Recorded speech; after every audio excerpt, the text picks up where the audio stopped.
Nós celebramos hoje o solene domingo de Páscoa. Toda a quaresma é vivenciada na perspectiva e na expectativa desse dia grandioso. Cristo que vence a morte. Olha, qualquer ser humano, e se olharmos os obstáculos humanos, não há obstáculo humano maior que a morte, é ou não é? Se tem uma certeza que todos temos, é que um dia nossos dias se encerrarão. A grande questão do cristão é que essa experiência de Deus é tão forte que a morte ela já não é mais fim, mas o meio pelo qual se adentra na verdadeira vida. E é propriamente somos chamados a experimentar e vivenciar hoje. E essa força do ressuscitado, ela tem poder de transformação para todos nós.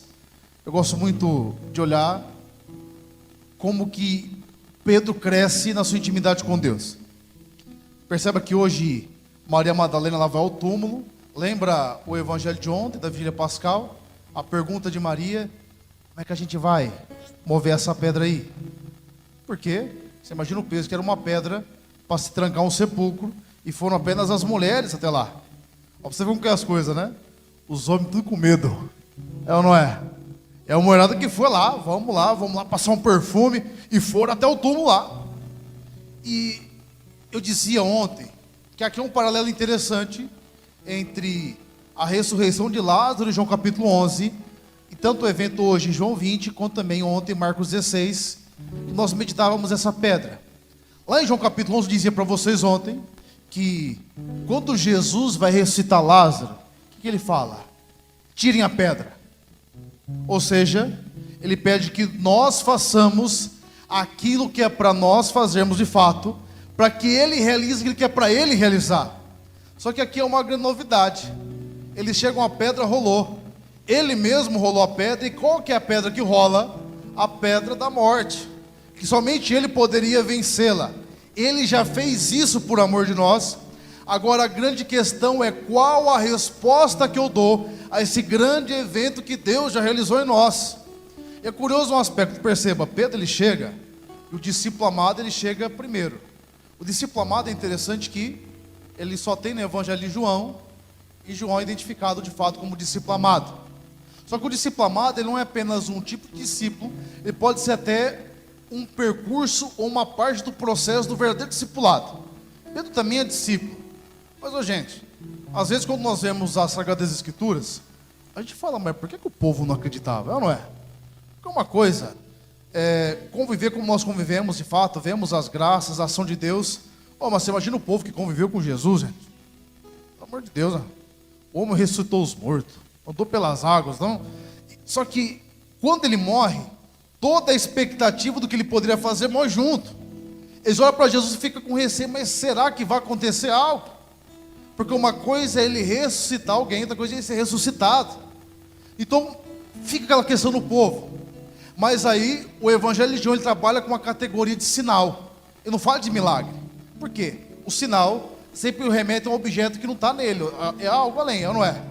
Esse é o sentido. Os milagres de Jesus não falam simplesmente de eventos grandiosos, prodigiosos, por mais que o sejam, mas mostram quem o Senhor é e o que Ele espera de cada um de nós. Quando Pedro chega, ele chega depois, ele entra e diz que ele entrou, mas ele não entendeu o que estava acontecendo. Ele viu que estava lá tudo arrumadinho, Jesus dobrou o sudário e saiu. Só que diz que o discípulo amado, quando ele entra, diz que ele viu e acreditou. Olha que forte isso. Ele teve a mesma instrução que Pedro e os outros, só que ele foi até o final, ele foi leal. E é esse tipo de discipulado que o Senhor espera de nós. É por isso que o discípulo amado, ele não é apenas alguém, ele é um ideal de discipulado para todos nós. Todos somos chamados a ser discípulo amado, mas o discípulo amado aqui não é alguém que recebe um privilégio de Deus, é alguém que se abriu mais, é alguém que se doa mais, é alguém que se colocou mais à disposição, e é por isso que propriamente foi mais amado. É esse o sentido. E um dado que passa despercebido muitas vezes, sempre vou pensar que Nossa Senhora, em um dos relatos bíblicos, ela vai até o sepulcro. Pode dar sempre um exemplo. Quem é mãe? Levanta a mão. Baixar. Eu fiquei assustado na vigília, que eu perguntei: tem alguma coisa mais importante que seu filho? A mãe: tem. Pelo amor de Deus. Era o sim ou não, né? Deu uma confusão no povo. Eu falei: mesmo essas mães também não entenderam, com certeza. Acho, né? Espero, né? Mas, se eu te perguntasse, humanamente falando, ou para os pais também, mas estou dando exemplo das mães, tem uma coisa mais importante que seu filho, sim ou não? Por que não, gente? Você daria a vida por ela? Ouvi outro sim aqui, ó. Por ele, sim ou não? Claro que daria. Imagine se coloca no lugar de Nossa Senhora. Se você, olha a honra, né? Pelo amor de Deus, só imagina, porque não é inimaginável isso, né? É o seu filho que está desempenhando a missão. Você não iria até lá? Olha, desculpa se eu vou entrar num assunto muito doloroso, mas quem já perdeu um ente muito próximo, ou se uma mãe que perdeu um filho, é uma dor que não tem nome. A gente passou isso em casa. Meu pai, por muito tempo, ele não toma conversar com meu irmão. Não que ia falar com ele, mas era um jeito que ele encontrou, o desespero de ficar ali. E ali passou por toda essa situação, por toda essa circunstância. Mas o pai e a mãe é o primeiro a estar lá, é ou não é? Mas por que Nossa Senhora não foi? Sabe por quê? Ela não precisava. Ela sabia que ele ressuscitou desde o princípio. Ela conservava no coração. Ela antecipa na hora, no tempo, aquilo que nós seremos na ordem da graça. Ela já vive de maneira perfeita. E é por isso que ela nos chama. Aí que fica a grande questão.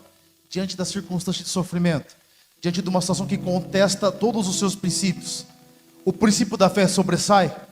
Ou quando começa a dar errado, você desespera, você para com tudo, você larga a toalha? Porque se nós pararmos nas circunstâncias, jamais vamos entender Pedro.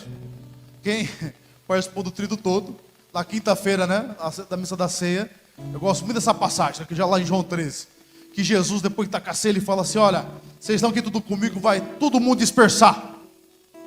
Aí Pedro fala: eu não, eu vou com o Senhor até o final, eu vou morrer pelo Senhor. Ele fala: você vai morrer por mim, Pedro? Antes que o galo cante, ainda hoje você vai me negar 3 vezes. E eu tenho certeza que Pedro saiu dali contrariado.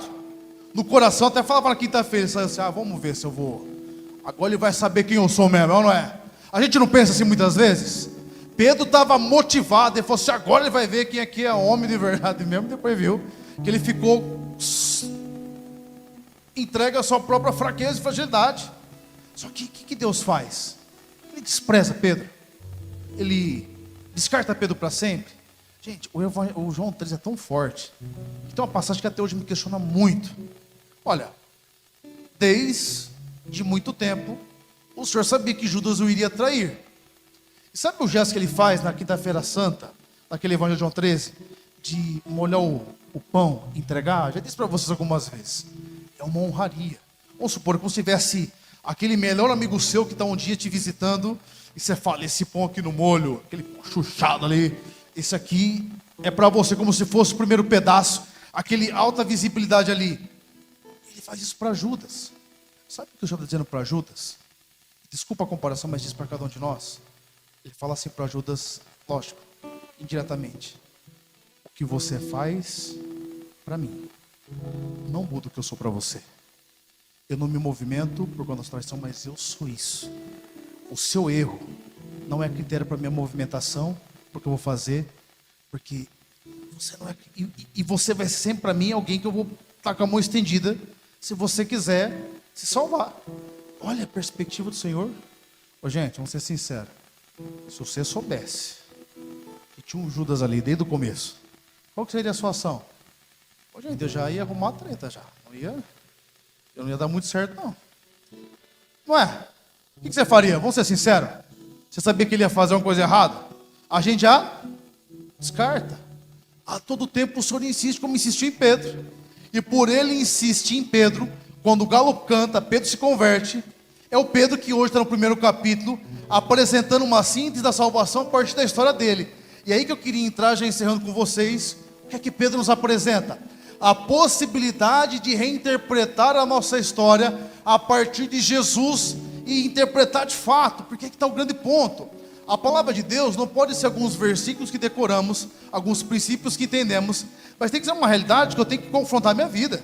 Independente da circunstância na qual eu estou, eu preciso deixar que essa palavra me questione, que essa palavra me oriente, para que ao experimentá-la e vivenciá-la, eu tenha condições de fato mostrar que o meu segmento de fato está certo. E daí o grande ponto.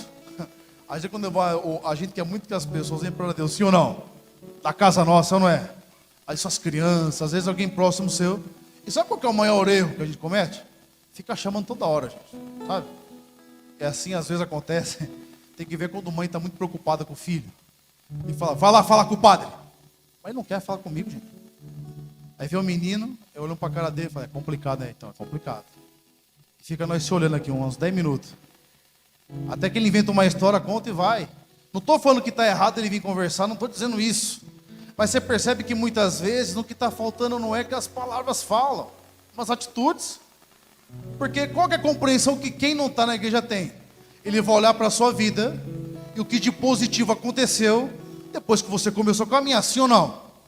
E todo mundo já teve a experiência de ter uma pessoa muito legal, mas ficou muito chata depois que foi para a igreja.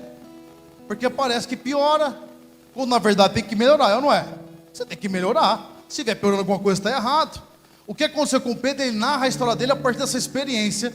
E ele consegue falar, olha, eu passei por as traições, eu passei pelas dificuldades, mas o Senhor me transformou e cheio do Espírito eu consigo dizer essa palavra. E aí Pedro consegue ver o que está na segunda leitura. Ele está buscando as coisas do alto, não mede a vida a partir daquilo que é de baixo. Mas olha além. Muitas vezes não conseguimos viver plenamente o que o Senhor espera de nós, porque continuamos olhando para baixo. Continuamos olhando apenas para o chão. Quando o Senhor pede que olhemos para o alto, e ali contemplaremos o que de fato nós seremos.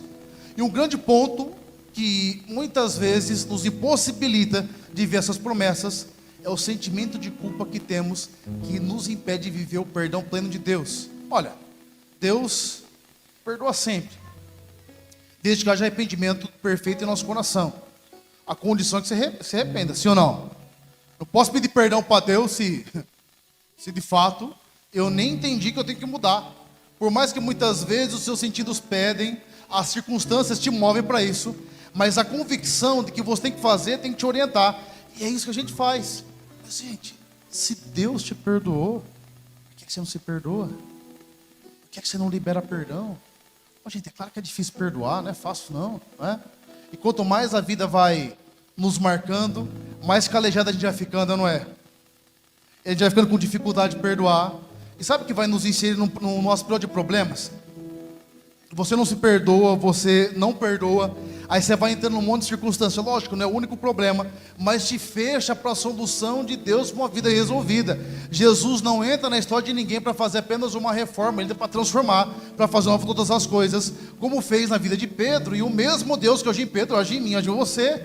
Mas é preciso a nossa abertura. E o que se espera hoje de nós é que, olhando para o Senhor ressuscitado, olhemos para a nossa história e entendamos que eu preciso encontrá-lo. É aquilo que nós meditávamos ontem. O anjo chega, ele fala, ele está aqui não, ele ressuscitou. Não procura aqui entre os mortos, ele está vivo. Ele está vivo. Talvez não deu certo ainda, porque está olhando só para o sepulcro vazio e não entendeu que ele ressuscitou. Está procurando ele nos lugares de morte quando ele está vivo e agindo, operante. Talvez não do jeito que nós esperamos, mas o Senhor tem feito a parte dele. A grande questão, eu tenho feito a minha. Eu tenho movido a pedra que dá para promover, ele já moveu o que eu não conseguiria mover. Eu tenho feito a minha parte. Eu tenho me movimentado pelo princípio da fé ou pelas circunstâncias. Eu estou escravo das coisas, ou eu já consigo em Deus submeter a realidade e fazer aquilo que tem que ser feito. Esse é o grande ponto. Posso dizer uma coisa? Vocês podem concordar com o que eu estou falando aqui hoje? Essa palavra não é minha, é de Deus. E de fato, eu preciso ouvi-la também, submeter, e preciso me colocar à disposição dela. E se eu também não me abrir inteiramente, se eu também me fechar, não é porque eu sou padre, é porque eu estou aqui à frente hoje, que eu vou ser poupado de alguma maneira, porque eu estou ferindo um princípio. O princípio que você conserva, te conserva. O que você quebra, te quebra. Volta para Deus hoje. Olha, não de maneira somente motivada, mas a nível de propósito, de princípio. E um dos obstáculos maiores que as pessoas não vêm para a igreja e não frequentam é porque nós fazemos uma interpretação apenas pelo viés da moral. Eu não estou dizendo que não tem que ter, ele é importante, mas é desdobramento de algo muito maior. Qual que é o desdobramento? O que nós celebramos no título pascal. Eu fui comprado pelo sangue de Cristo, sim ou não? E Ele é meu Senhor, é meu Redentor, certo? É porque Ele é meu Redentor que Ele me conseguiu o que eu não conseguiria, que eu faço o que tem que fazer, que eu vivo tem que ser vivenciado.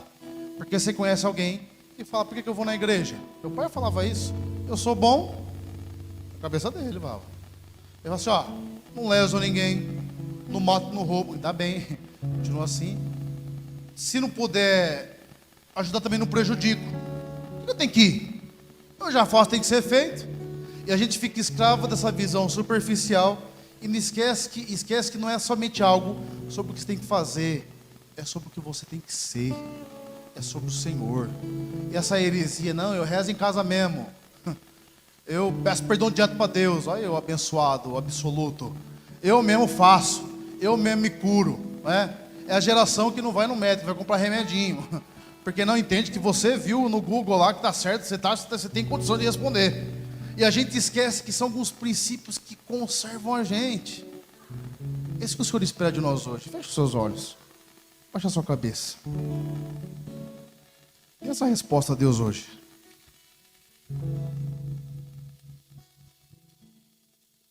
Peça no seu coração essa graça de viver essa existência renovada, transformada, na presença e no amor do Senhor.